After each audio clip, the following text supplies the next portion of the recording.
So you feelings. mentioned the most terrifying word in our I space, know. custody. I know. It's And torture.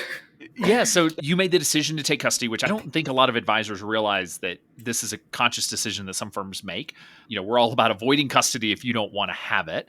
But basically, custody effectively means if you can control the money as your own, potentially write a check to yourself, then you are deemed to have custody, and you have to prove on an annual basis that you are not actually writing checks to yourself.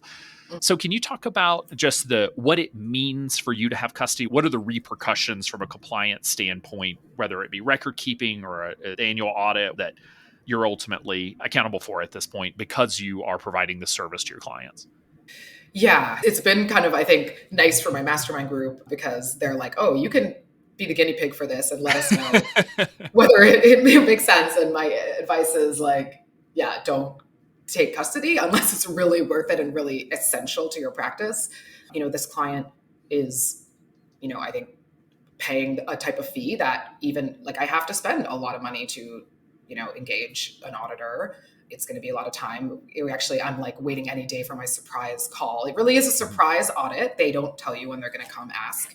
At first, it wasn't custody because I was doing checks and stuff, but then what I basically did was take one of their accounts and you can attach like a checking account to a brokerage account. Brokerage. Yep. At TD. I'm a TD still. And so that allows me to just like send ACHs and I could basically transfer funds anywhere. So I am using that to transfer to like colleges and private schools and things like that. But yeah, the process is definitely a lot of work. In terms of record keeping, the nice thing about having it all come from the custodian is, you have that transaction history where I can just pull that up of like what was sent out.